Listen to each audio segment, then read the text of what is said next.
네, 안녕하세요. 통계로 보는 세상 KRG의 김창훈입니다. 13번째 날인데요.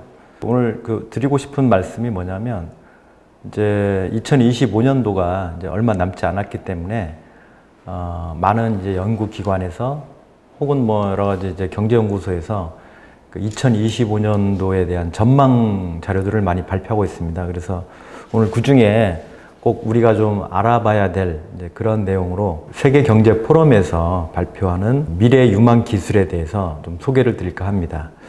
그래서 오늘의 키워드는 크게 이제 AI의 급격한 발전, 그리고 친환경 기술, 그 다음에 개인정보 보호, 요 세 가지의 이제 오늘의 키워드에 미래 유망 기술이 담겨 있다, 이렇게 판단하시면 될 것 같고요.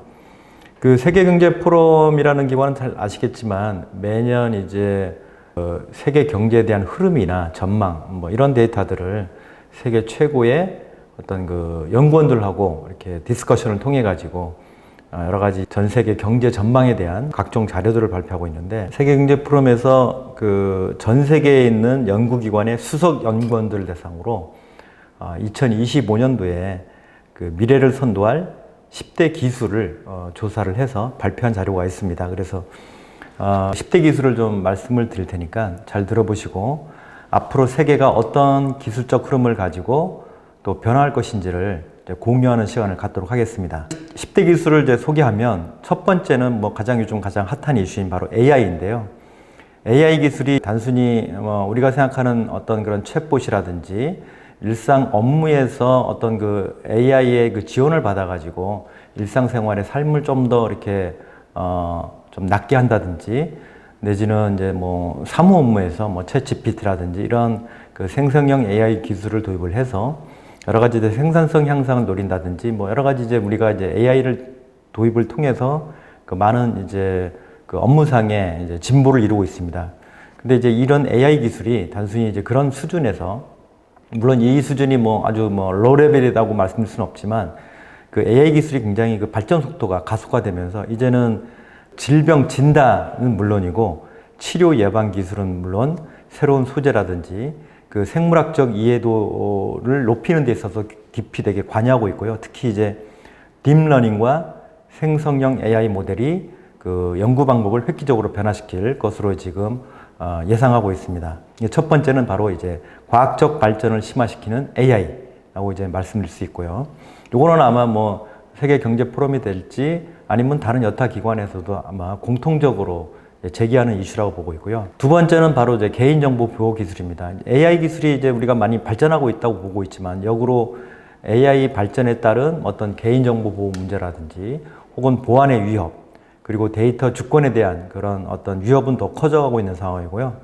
이에 따라서 이제 개인정보 보호를 하기 위해서 실제 데이터 패턴과 추세를 복제하면서 개인정보를 제거하는, 소위 말하는 합성 데이터와 함께 데이터를 암호화한 상태에서 분석해서 개인정보 노출을 최소화하는 동형 암호 기술이 이제 주목받고 있다. 그래서 개인정보 분야 관련돼서는 합성 데이터와 동형 암호 기술이 주목받고 있다. 이게 이제 시장의 이슈가 될 것이다. 이렇게 지금 예상하고 있습니다. 세 번째는 이제 통신 관련된 기술이라고 할 수 있는데요. 6G 기술이 주목받으면서 이 중에서도 RIS, 재구성 지능형 표면 기술이 이제 등장하고 있습니다. 이게 뭐냐면 스마트 미러처럼 전자파를 정밀하게 조절해서 간섭을 줄이는 기술인데요. 특히 이제 이 기술로 인해서 전송 전력 자체가 많이 필요하지 않기 때문에 실시간 상황에 맞게 동적으로 조절됨으로써 자원을 효율적으로 사용하고 에너지 효율성을 높이는 바로 이제 통신 기술이라고 할 수 있고, 많은 지금 통신사에서 이런 RIS 기술에 대해서 굉장히 많은 투자를 하고 있다. 그래서 조만간 이 RIS 기술이 통신 분야, 특히 6G 기술의 핵심으로 이제 떠오를 것이다. 이렇게 지금 예측하고 있습니다. 네 번째는 고고도 플랫폼 스테이션이라고 그래서요. 뭐 영문 약자로는 하이 애티튜드 스드 새틀라이트 HAPS 기술이라는 기술입니다. 이 기술은 지구 상공 20km 상공, 성층권에서 운용되는 기구로서 관측에 대해서는 되게 안정적인 관측을 제공하고, 그리고 안정적인, 그리고 어떤 효율적인 어떤 통신 플랫폼을 제공하는 기술인데요. 이 기술이 이제 어떤 데 쓰이냐면 산악이나 정글 혹은 사막 같은 그 통신이 굉장히 그 힘든 그런 그 험한 지역에서 통신 서비스를 제공함으로 해서 인터넷 접근성을 높이고 그 디지털 디바이드의 어떤 격차를 줄이는 데 있어서 굉장히 그 헌신하는 기여하는 기술로 또 고고도 플랫폼 스테이션 HAPS 기술이 이제 주목받고 있다 말씀드리고 싶습니다. 다섯 번째는 이제 통신과 감지 기술을 통합한 ISAC, 그러니까 Integrated Sensing and Communication 기술이라고 그래서 기존에는 이제 통신과 감지 기술이 서로 각기 다른 형태로 이제 발전하다 보니까 여러 가지 이제 문제가 발생했었습니다. 근데 감지와 통신 기술을 서비스를 통합한 기술이 이제 등장하면서 뭐 위치 파악이라든지 환경 매핑 혹은 인프라 모니터링 같은 여러 가지 기능들을 이제 수행하게 되면서요. 스마트 농업이나 환경 보호, 디지털 시티 같은 여러 가지 다양한 분야에서 이제 활용되고 있는데 특히 이제 대표적으로 스마트 그리드 부분에서 전력망의 효율성과 신뢰성을 향상시키고 전력 소비라든지 생산을 조절할 수 있는 그런 기술로 바로 이제 ISAC 기술이 중요해지고 있다. 이렇게 설명드릴 수 있습니다. 여섯 번째는 메타버스 기술이 이제 한동안 굉장히 주목받고 있다가 뭐 여러 가지 이제 엔터테인먼트 영역에서 실제로 활용도가 좀 떨어지면서 많은 관심도가 떨어지고 있는데요.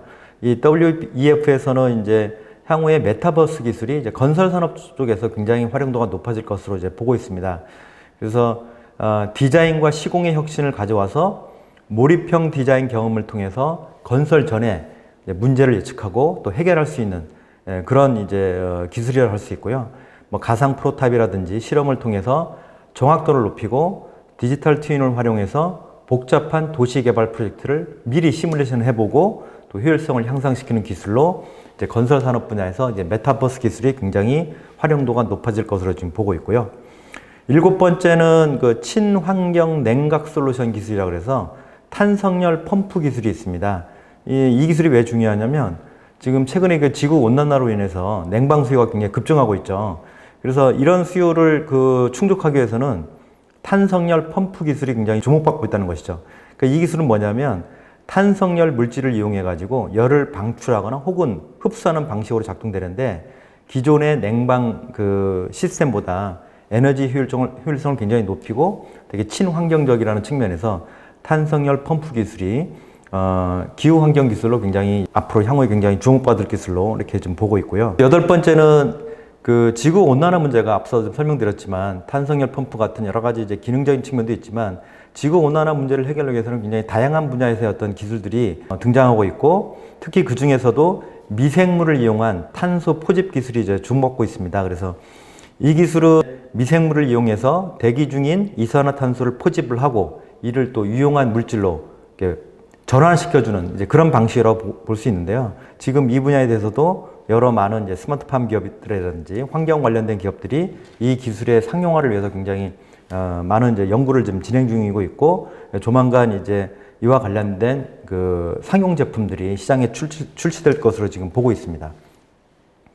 그리고 아홉 번째는 그 지속 가능한 축산업의 미래를 위한 기술인 바로 대체 사료입니다. 그 일반적으로 이제 전통적인 우리가 이제 동물 사료들 중에서 콩, 옥수수, 밀에 대한 그 전통 사료들이 굉장히 수요가 늘어나면서 반면에 이러한 그 전통 사료들이 굉장히 많은 또 환경 문제, 산림 훼손이라든지 생물 다양성을 이제 훼손시킨다든지 여러 가지 이제 문제들이 이제 나타나고 있는데 이러한 전통 사료를 대체하는 대체 사료들이 이제 주목받고 있다는 것이죠. 그래서 이러한 그 대체 사료들은 곤충이라든지 단세포 단백질, 조류, 식품 폐기물 등을 활용해서 그 대체 사료로 만드는 방식입니다. 그래서 동물 복지를 향상시키면서 어떤 환경의 지속 가능성 이런 측면에서 굉장히 지금 대체 사료에 대한 관심이 높아지고 있고 이 기술에 대한 연구 개발이 굉장히 활발하게 진행되고 있다. 이렇게 이제 볼 수 있습니다. 마지막으로는 이제 의료 분야, 바이오 분야에서 시장에서 그 학계에서 굉장히 관심을 갖고 있는 바로 인간과 동물 간의 장기를 이식하는 기술입니다. 그래서 최근에 돼지 신장을 이식한 그 인간에 이식한 사례가 성공적으로 이제 언론에 보도되면서 이제 많은 관심들이 이제 나오고 있는데요. 인간의 장기 이식은 의학의 되게 획기적인 발전이긴 하지만 여기는 사실은 기본적으로 필연적으로 이제 공급 문제가 발생하죠. 필요로 하는 수요는 많은데 장기 이식을 제공할 공급은 되게 부족할 수밖에 없다. 그래서 많은 연구자들이 이제 이 고민을 해결하기 위해서 바로 그 이종 장기, 그러니까 동물의 장기를 인간에 이식하는 그런 연구를 이제 진행하고 있습니다. 그래서 뭐 크리스퍼스-cas9-5라는 유전자 편집 기술이 발전으로 인해서 돼지의 유전자를 조작해서 인간의 면역 거부 반응을 극복하고 바이러스 감염 위험을 줄일 수 있게 됐죠. 그래서 1차적으로 굉장히 지금 장기 이식의 아주 초보적인 단계가 지금 넘어서고 있고요. 장기적으로는 돼지의 장기는 물론이고 각종 인간과 유사한 여러 가지 이제 포유류 동물을 중심으로 해서 이런 뭐 신장 이외에도 여러 가지 다른 부분에 간이라든지 폐라든지 이런 부분에 대해서 인간에게 이식하는 연구가 진행되고 있는데요. 이종 장기 이식은 특히나 당뇨병과 파킨스병 환자들에게 새로운 치료법을 제공할 수 있다. 뭐 이런 측면에서 굉장히 지금 많은 이제 의학계 분야에서 고통받고 있는 많은 환자분들에게 어떤 새로운 희망이 될 수 있다. 이런 측면에서 인간과 동물 간 장기 이식 기술이 WEF에서 이제 가장 주목받을 미래 유망 기술로 선정했다. 이렇게 지금 발표하고 있습니다. 그래서 지금 앞서 설명드린 이 10가지 기술, 특히 이제 AI 관련된 기술, 그 다음에 기후 환경 기술, 그리고 이제 이런 장기 이식 관련된 의학 바이오 관련된 기술들이 앞으로 미래를 주도할 어떤 유망한 기술이라는 측면에서 우리가 이제 한번 관심을 갖고 한번 쭉 이제 지켜봐야 될 그런 테마라고 이제 보여집니다. 시가총액에 대해서 자료를 좀 갖고 왔는데요. 시가총액 자료는 제가 가끔 이제 보여드리는데, 이게 이제 가장 중요한 거는 세계 경제 흐름이 어떤 업종 중심으로 흘러가고 있는지를 이제 단적으로 보여주는 이제 데이터이기 때문에 제가 가끔 이제 보여드리는 건데요. 엔비디아의 돌풍이 굉장히 거세잖아요. 그리고 삼성전자가 예상치 못하게 이제 실적이 시장 기대치에 이제 못 미치면서 여러 가지 이제 삼성전자 위기설이 나올 정도로 굉장히 지금 시장이 파고가 되게 큰 상황입니다. 특히 여기에는 가장 중요한 이제 AI 관련된 기술이 굉장히 이제 녹아들어 있다. AI에 관련돼서 일정 부분 시장을 선점하는 기업들의 어떤 그런 볼륨은 굉장히 커지고 있는 반면에 이 기술에 대해서 제대로 추격하지 못하고 있거나 제대로 대응하지 못하고 있는 기업들은 굉장히 지금 후순위로 밀리고 있다. 이렇게 좀 보시면 될 것 같고요. 지난 10월 21일이니까 한 일주일 전 이제 데이터인데요. 시가총액 상위 10대 기업을 나열을 해봤더니 디지털 기업이 무려 이제 8개 회사가 지금 이제 들어가 있고요. 사우디 아람코와 버크셔 해서웨이 이 2개 회사만 이제 BIT 기업이고 나머지 8개 기업이 이제 디지털 기업일 정도로 굉장히 디지털 시장의 어떤 돌풍이 굉장히 거세다. 여기에는 이제 가장 이제 큰 이슈가 바로 AI 수요가 이제 폭발적으로 늘어나면서 특히 이제 AI 칩을 개발한 엔비디아의 몸값이 굉장히 수직 상승하고 있다. 이렇게 지금 분석되고 있습니다. 전체 1위는 이제 보시는 것처럼 이제 애플이 여전히 이제 3조 5,950억 달러, 뭐 한 4조 달러 되는 거죠. 뭐 원화로 환산하면 대략 한 4,400조 원쯤 되는데 한국이 2024년 GDP 규모가 1조 7천억 달러라고 한다면 뭐 애플의 몸값이 이제 어마어마한 수준이라고 저희가 좀 볼 수 있고요. 그 다음에 2위는 바로 이제 그동안 이제 2위 자리를 마이크로소프트가 굉장히 오랫동안 유지해 왔었는데 요번에 이제 엔비디아가 MS를 제치고 3조 5,250억 달러로 이제 2위에 등극했습니다. 엔비디아 시가총액은 4년 전에 2021년에 7,600억 달러였는데 3년 만에 몸값이 무려 5배 이상 커진 셈이죠. 그 당시에 이제 엔비디아 주식을 사셨으면 지금 5배 이상 늘어난 셈이 되는 것이죠. 그 3위는 이제 마이크로소프트가 차지했는데요. 3조 1,120억 달러이고 4위는 구글이 2조 290억 달러, 5위인 아마존은 1조 9,840억 달러, 그리고 사우디 아람코, 메타가 1조 4,550억 달러, 파운드리 업체죠. TSMC가 이제 1조 470억 달러, 버크셔 해서웨이가 1조 10억 달러, 그리고 브로드컴이 이제 8,400억 달러로 10위에 랭크되어 있습니다. 특히나 이제 여기서 보시는 것처럼 엔비디아랑 TSMC의 이제 그 추세를 이제 우리가 좀 눈여겨볼 필요가 있는데요. 반면에 이제 삼성전자 같은 경우에는 이제 오늘자 기준으로 삼성전자 지금 시가총액이 2,855억 달러입니다. 그래서 엔비디아에 비해서 지금 몸값이 한 10분의 1 정도 수준이라고 좀 보시면 될 것 같고요. 어쨌든 이제 한국을 대표하는 반도체 기업이 또 삼성이기 때문에 삼성이 빨리 이 위기를 잘 극복을 해서 또 다른 도약을 하는 그런 계기가 됐으면 하는 게 뭐 개인적인 바람입니다.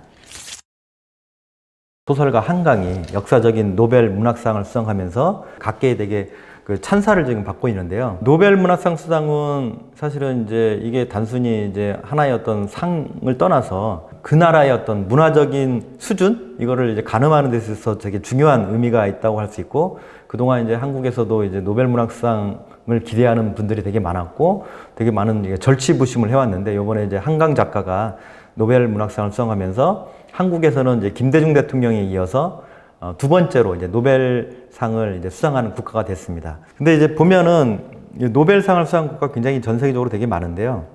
한국은 이제 겨우 두 번이긴 하지만 전 세계적으로 노벨상을 가장 많이 이제 받은 나라는 바로 미국입니다. 뭐 어느 정도 예상하셨겠지만 미국은 무려 이제 노벨상을 420개를 수여했으니까 뭐 엄청나죠.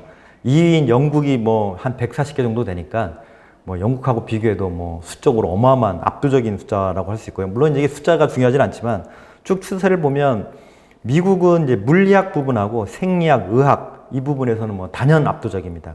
물리학에서만 105개, 그 생리학, 의학에서만 115개, 화학 분야에서만 88개의 노벨상을 이제 수상을 했고요. 경제학 부분에서는 뭐 압도적입니다. 경제학 부분에서는 이제 75개의 이제 노벨상을 수상했는데, 영국이 바로 이제 2위인데 13명의 이제 노벨상을 배출했는데 무려 뭐 75명이니까 뭐 비교할 수 있는 수준이 아니죠. 그래서 미국이 뭐 초강대국이라는 게 군사력뿐만이 아니고 각 분야별로 이렇게 다양한 분야에서 굉장히 전 세계를 주도하는 세상을 주도하는 이런 그런 분야에서 굉장히 뛰어난 국가라는 게 또 입증이 되고 있고요. 두 번째는 이제 영국이 이제 140개, 그리고 뭐 독일, 프랑스, 스웨덴, 그리고 이제 아시아권 국가로는 일본이 이제 31개의 이제 노벨상을 이제 수상을 했습니다. 그 중에서도 특히 이제 가장 우리가 이제 요번에 한강 작가가 수상했듯이 이제 문학상 부분인데요. 문학상 부분에서는 프랑스가 이제 1위입니다. 프랑스에서 17명의 이제 노벨 문학상을 이제 수상자를 배출을 했고요. 그리고 이제 미국과 영국이 14명, 그 다음에 스웨덴이 8명, 그 다음에 독일이 10명, 그리고 이제 문학에 어떻게 보면 이제 대문호들이 많은 러시아는 이제 한 5명 정도를 좀 배출한 걸로 되어 있는데요. 특히 이제 주목할 만한 노벨 문학상 수상자로는 뭐 미국에서는 특히 이제 조지 버나드 쇼라든지 독일의 어떤 토마스 만, 그 대지로 유명한 미국의 여류 작가 펄벅 이런 분들이 노벨상을 수상했고요. 헤르만 헤세라든지 그 T.S. 엘리어트, 뭐 좁은 문의 앙드레지드 이런 분들이 특히 이제 1940년대 노벨상을 수상을 했고요. 이외에도 뭐 특이한 분들로는 영국의 이제 그 2차 세계대전을 승리로 이끈 윈스턴 처칠 영이 제2차 세계대전 회고록으로 1953년도에 노벨 문학상을 수여했고요. 그리고 노인과 바다, 또 뭐 누구를 위하여 종은 울리나로 유명한 해밍웨이가 1900 역시 이제 50년대 노벨 문학상을 받았습니다. 특이하게도 미국의 포크싱어죠. Knocking on Heaven's Door라는 노래로 굉장히 유명한 밥 딜런이 수상하기도 해가지고 이제 노벨 문학상이 새로운 지평을 열었다 이런 점 평가를 받기도 했습니다. 네, 오늘 이 세 가지 주제로 이제 다뤄봤고요. 좀 있으면 이제 4분기 이제 11월, 12월 이제 얼마 안 남았는데 올해 잘 이제 마무리하시고 11월에는 이제 내년도 한국의 IT 디지털 시장 전망과 세계의 디지털 시장 전망에 관련돼서 소개하는 또 시간을 갖도록 하겠습니다. 고맙습니다.